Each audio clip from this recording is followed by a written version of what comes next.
Take one of the most driver-orientated mid-sized premium sports saloons you can buy, Alfa Romeo Giulia, then give it a Ferrari-derived 510 brake horsepower 2.9 litre twin-turbo V6.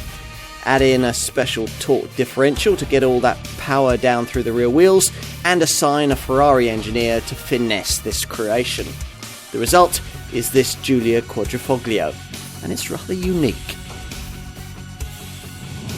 This Giulia Quadrifoglio model is a four-door Ferrari in all but name.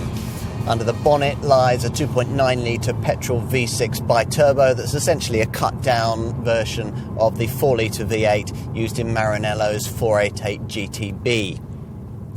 It develops a thundering 510 brake horsepower, which at the time of this test was an output matched only by the upgraded and much pricier S version of this model's other most obvious rival, the Mercedes-AMG C63.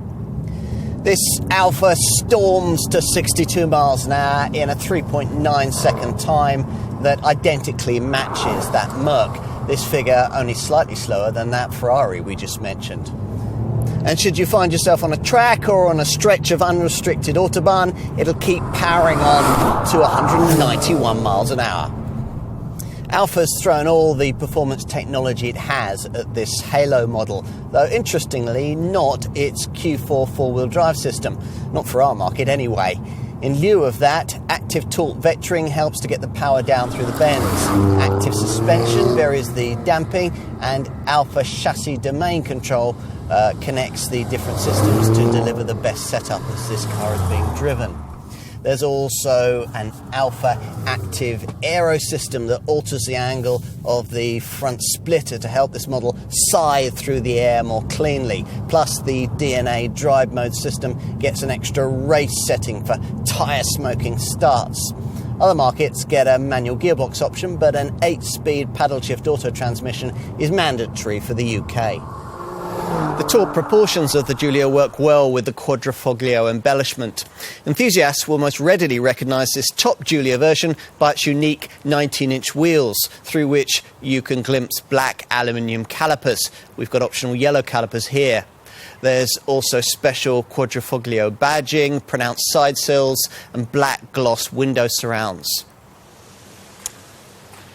At the front, piercing bi-xenon headlamps flank the classic shield-shaped grille to give the car some serious overtaking presence. There's also a lower splitter for optimum aerodynamics. And at the rear, there are LED tail lamps, a neat boot spoiler that can be trimmed in carbon fibre, plus a sports exhaust with quad tailpipes. As usual, of more importance is the stuff you can't see, namely the use of ultra-lightweight materials in this variant structure, including carbon fibre for the bonnet, roof, front splitter, rear spoiler and body inserts, as well as aluminium for the doors and wings. Inside, the cabin is set apart with sports seats upholstered in a leather and Alcantara combination. You'd ideally want these carbon fibre trimmed race-style bucket chairs that make you feel like you're in a DTM racer. The dashboard and the door panels are also wrapped in stitched leather, and there are carbon fibre inserts around the fascia, plus you get aluminium kick plates and an ambient lighting setup for a classy feel after dark.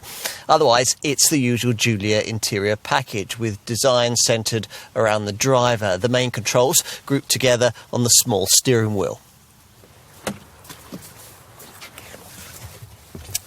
When it's time to take a seat in the rear, taller folk might find access hindered a little by the swept back roofline. Still, the rear door opens decently wide, and once inside you'll find that there's a reasonable amount of backseat space by class standards, with plenty of room to push forward your feet beneath the front chairs.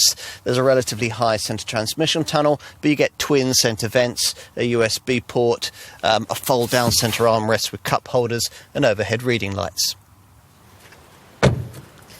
Out back, there's a 480-litre boot.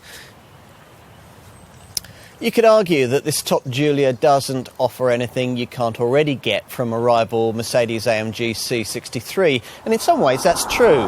But this Alfa delivers its performance in an even more beguiling way, and of course it's much rarer. One for collectors, we think.